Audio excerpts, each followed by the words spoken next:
Dear viewers, warm greetings of the day. I am Professor Sharanjeet from the Rajiv Gandhi National University of Law, Punjab.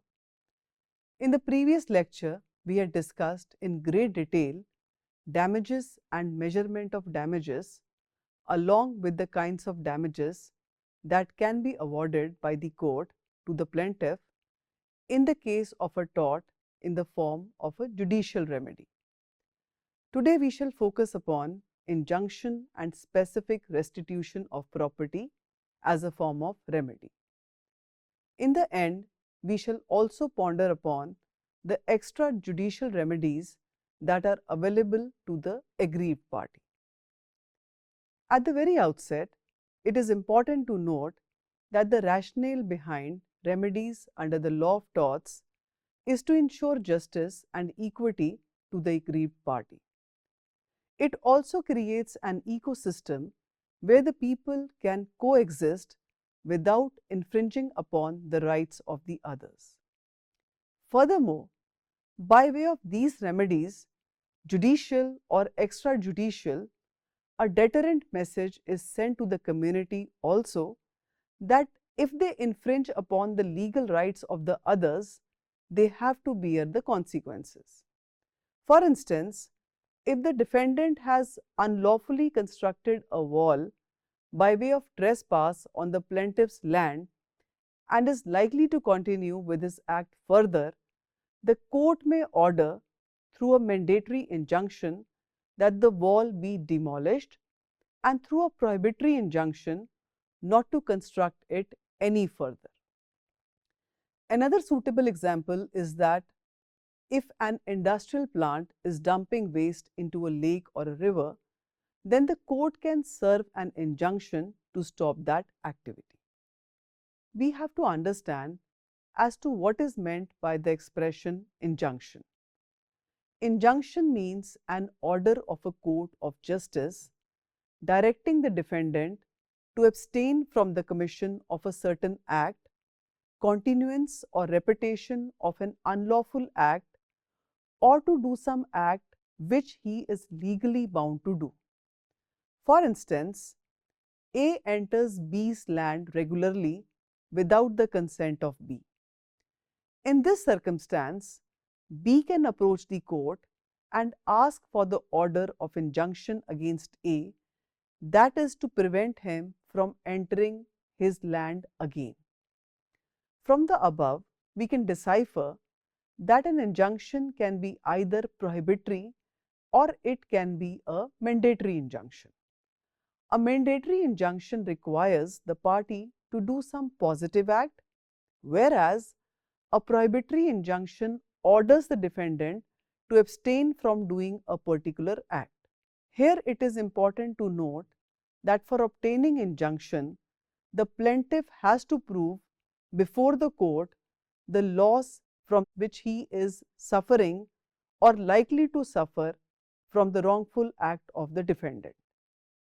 Also important to note that the court has the discretion to grant or refuse this remedy, and when remedy by way of damages is a sufficient relief, injunction may not be granted. Listeners, we need to understand that an injunction is generally granted by the court under the following circumstances. First, against continuance of an injury. Second, to prevent its recurrence, and lastly, preventing an injury which is being caused or is likely to be caused. In the case of Agricultural Produce Market Committee versus Girdhar Bhai R. Chanaria, the Supreme Court observed that the temporary injunction may only be issued if the petitioner possesses a definite right that is capable of being enforced through this relief.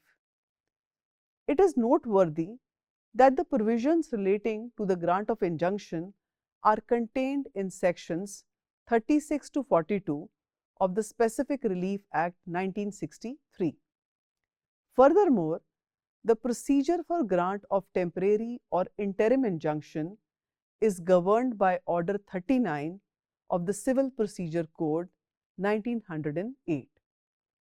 Section 94 of the Civil Procedure Code provides for supplementary proceedings to enable the court to prevent the ends of justice from being defeated. Section 94 Clause C states that a court may grant temporary injunction and in case of disobedience commit the person guilty thereof to the civil prison and order that his property be attached and sold. Section 94 Clause E further enables the court to make interlocutory orders as may appear to it to be just and convenient. Injunction, as discussed, can also be a perpetual one. A perpetual injunction is an order issued by the court after taking the consideration all the relevant facts and the case is finally disposed of on the merits. The second category is a temporary injunction that is generally granted before the case has been disposed of on merits, and it operates only until the same is finally heard and disposed of on the merits or until further orders of the court. Section 37 of the Specific Relief Act 1963 defines a temporary injunction as: a temporary injunction is such as is to continue until a specified time or until further orders of the court. A perpetual injunction is one by which the defendant is perpetually prevented from the assertion of a right or from the commission of an act which could be contrary to the right of the plaintiff. The courts take into account the following factors when determining whether to grant or deny an interim injunction. Firstly, the petitioner has successfully established a prima facie case. Secondly, the balance of convenience is in their favor. And lastly, the petitioner would incur irreparable injury if the request is not granted. In the case of Wander versus Antox India, the courts have established that the request for an interlocutory injunction is typically prayed during a stage where the plaintiff's legal right and its infringement are both disputed and uncertain. For example, if A and B are involved in a dispute relating to the possession of a house, if the court believes that there is a danger to the house by any one of the party or the defendant in the case threatens that he will damage the property, in these circumstances, the court can pass an order of temporary injunction against that party. Here it is again important to note that a temporary injunction does not mean determination in favor of the plaintiff, but simply shows that there is a substantial question requiring consideration. If a person disobeys the court's order of injunction, that is breach of any of the terms and conditions of the injunction, he or she shall be held liable for disobedience of the court's order, and such a person shall be punished under the civil laws. Dear listeners, now we shall ponder upon some basic rules of injunction. An injunction is an equitable remedy. The party who seeks this equitable remedy must come with clean hands. There must be breach of an obligation or infringement of a legal right. The possession must be a lawful possession. Where there is an efficacious relief, no injunction should be granted. Injunction cannot be granted in case of illegal agreement. Furthermore, no injunction shall be granted in case of an agreement with a minor. The purpose of granting an injunction is to ensure that legal rights of the person seeking injunction is not hampered by the unnecessary acts, if any, of the other party. To preclude the possibility of any injury to such person, which may be caused if the relief of injunction is granted by the honorable court, and lastly, preservation of the suit property as status quo, that is, as it is, in order to prevent it from being misused, misappropriated or destroyed in any other way by any other person. Dear listeners, now we shall focus upon specific restitution of property. Where the plaintiff has been wrongfully dispossessed of the movable or immovable property, the court may order that the specific property should be restored back to the plaintiff. Listeners, there may be a case where the plaintiff has been wrongfully dispossessed of his or her property, which may be movable or immovable in nature. If the plaintiff cannot take back his dispossessed property from the defendant by self-help, he has a judicial remedy to move the court against the defendant for restoration of the property. The court may, after hearing both the parties, order the defendant to restore the property to the plaintiff. For example, if a person has been wrongfully ejected from his land by a trespasser, that person may move the court for entry upon his land. In the next segment, we shall focus on the extrajudicial remedies that are available to the aggrieved party. In a country like India, where the judiciary is already overburdened, sometimes an aggrieved person may also resort to self-help as a remedy to a tort. The self-help can range from exclusion of the trespasser, re-entry on the land, to name a few. It is important to note that law does not expect a person to approach the court in those circumstances where he himself can remedify the wrong by resort to the self-help. In the Indian context, self-help is useful, and in certain circumstances, a person can get the wrong caused to him redressed by using self-help instead of filing a case against a defendant in the court of law. Thus, the remedies which a person is allowed to utilize without approaching the court for justice are known as the extrajudicial remedies. First, we shall start with expulsion of the trespasser.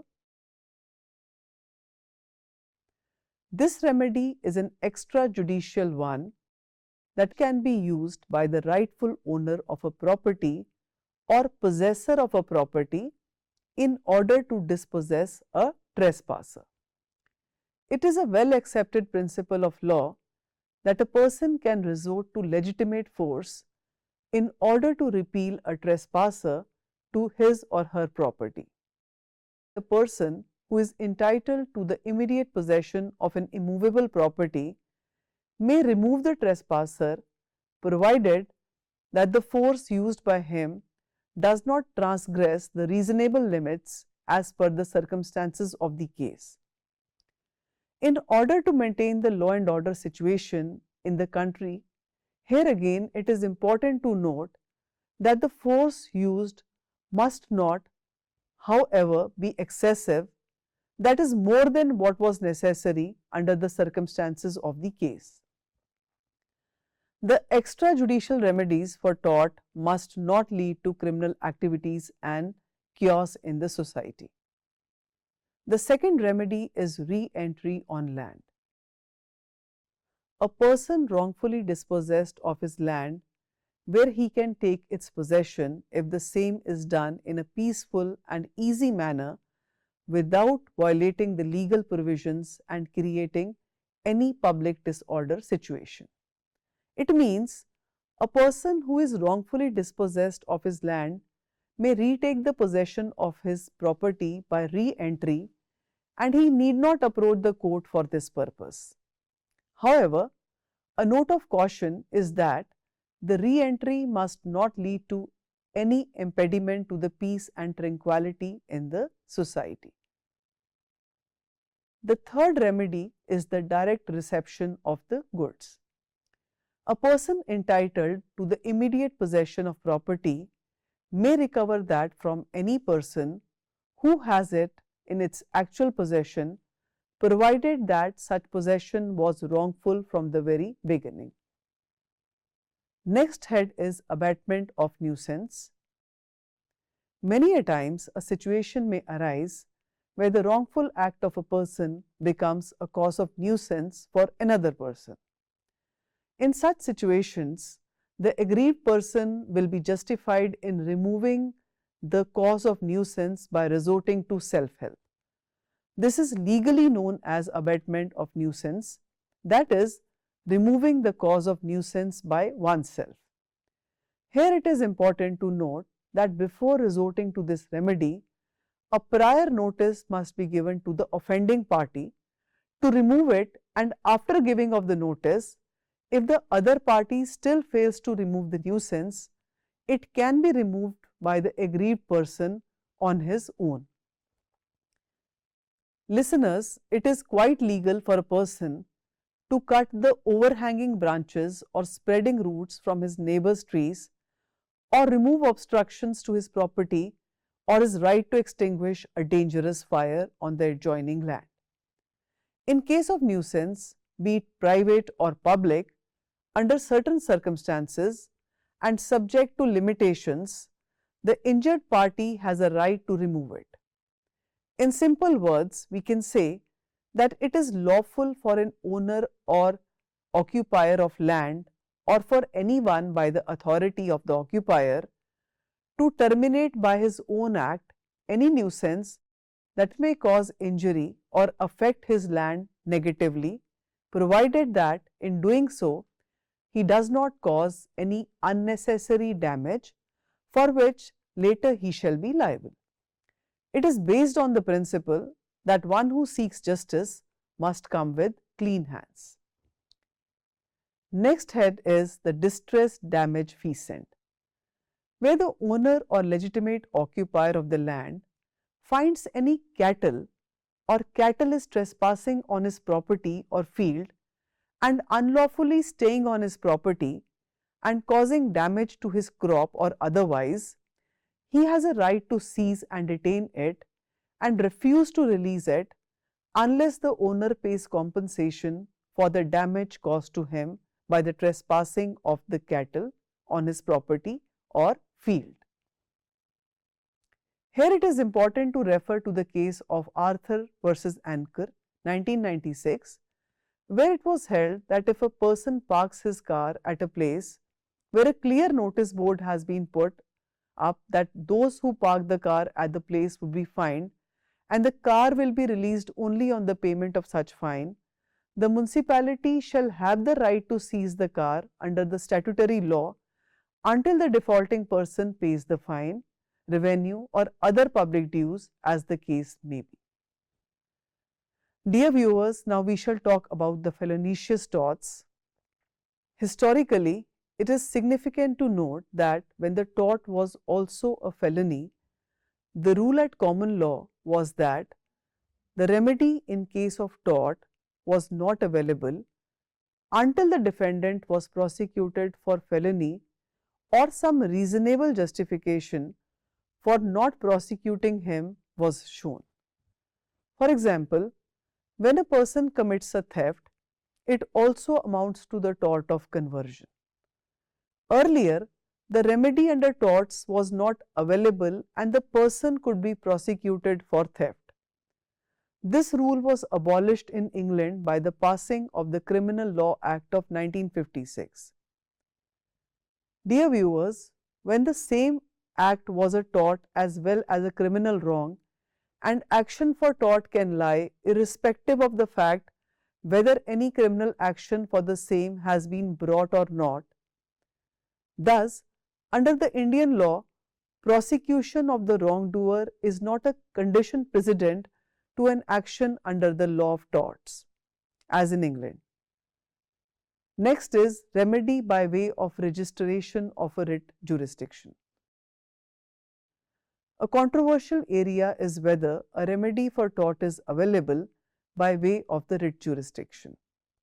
In the case of Chairman Grid Corporation of Odisha Limited versus Sukhmani Das 1997, wherein proceedings were based on the question of negligence in cases of death taking place because of electrocution as a result of the deceased coming into contact with snapped live wire of the electric transmission lines of the appellant, the Supreme Court ruled that it is well settled legal position that where questions of facts are involved, remedy under Article 226 of the Constitution is not a proper remedy.